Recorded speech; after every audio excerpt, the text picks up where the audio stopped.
Great pleasure. We now bring in House Majority Leader, Mr. Steve Scalise from the great state of Louisiana.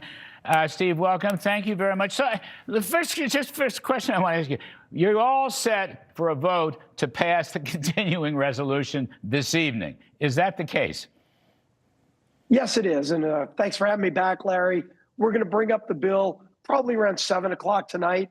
I'm confident it'll pass, even though Democrats are still playing games. They still want to keep the government shut down and inflict pain on millions of people. But we're going to be able to put a coalition together and get this done.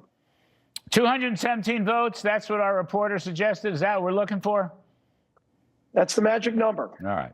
No, that's great. Steve, I got to say this. I mean, you can say whatever you like, for heaven's sakes. I think Schumer and all of them, Schumer and his pack of socialists and whomever, Hakeem, this is not about health care.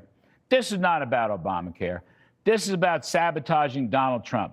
This is Trump derangement syndrome. This is about stopping the stock market rally. This is about stopping the Trump boom, which is already running at 4%. That's the way I see that, black and white. Honest to God, I don't think it had a thing to do with policy. It's all about anti-Trump, which is all that crowd has. What does Steve Scalise think about that point of view? Well, as always, Larry Kudlow has hit the nail on the head. And, you know, you're spot on. Really, you can go back to the election. They're still, it's not them really, it's their base. The base of the Democrat Party, the Mondami wing of the party that has taken over. They are still furious with Donald Trump winning the election. So they don't want Democrats to cooperate with Trump on anything.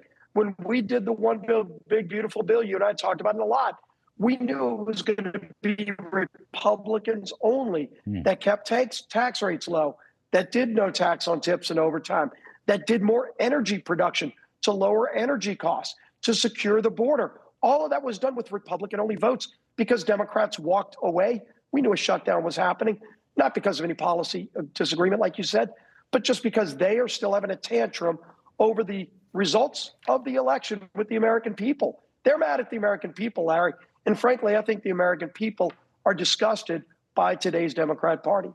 I mean, I think they're making a big mistake the longer this thing went on. Big, big mistake. I don't care what these public polls show. I don't give a darn about that. It made a big mistake, and they're going to pay for it heavily. Now, I got some fun things for you, and I love to talk about drill, baby, drill, and oil. We have for so many years on this program.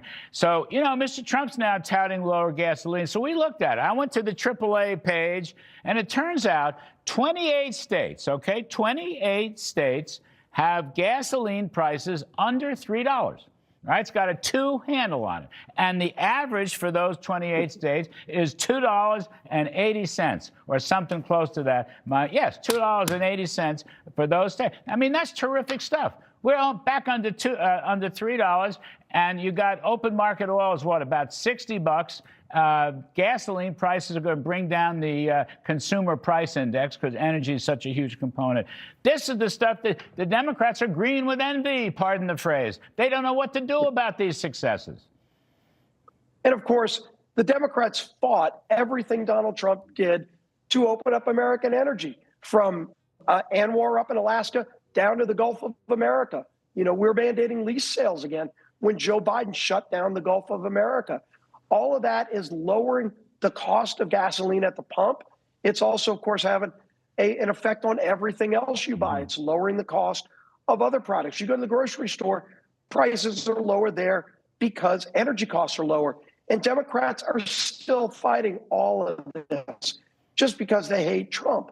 And I think the American people are sick of it. If you're in California right now paying $5 a gallon or more, you know, thank Gavin Newsom and those policies. Yeah, sure. That's what Kathy Hochul's delivering in New York, by the way. It's not too late to leave. But if they ruin America, there's nowhere else to go. And that's what's so important about the election next year. They're ruining all these deep blue states. And people are moving. People are going to red states. They're enjoying a happier life.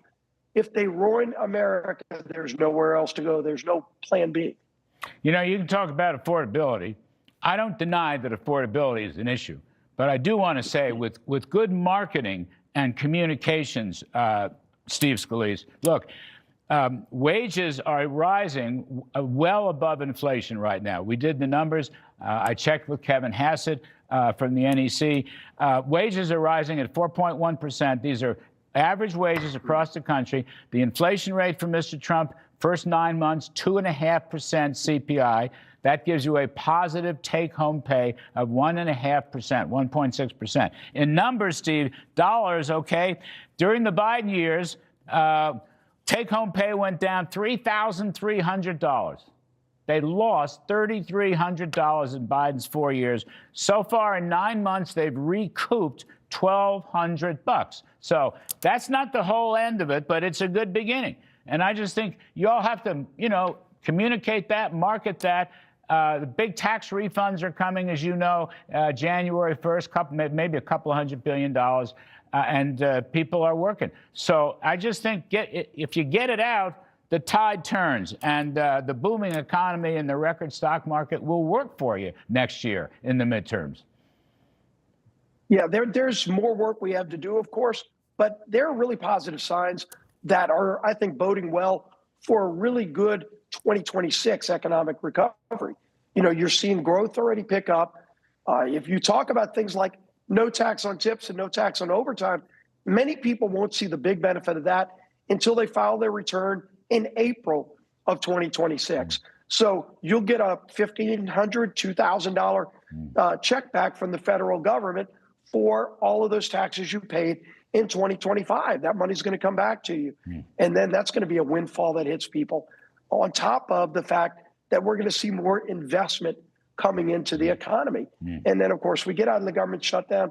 Clearly, that slowed segments of the economy down, self-imposed by Democrats, as you said, to try to slow down Trump's momentum and progress. But we're going to get that back on track. Yes, we will. We'll get all that back. Sabotage never really works. The good guys always win. Anyway, They do. Mr. House Leader Steve Scalise, thank you ever so much. We appreciate it very, very much. Always great being with you, Larry. All right.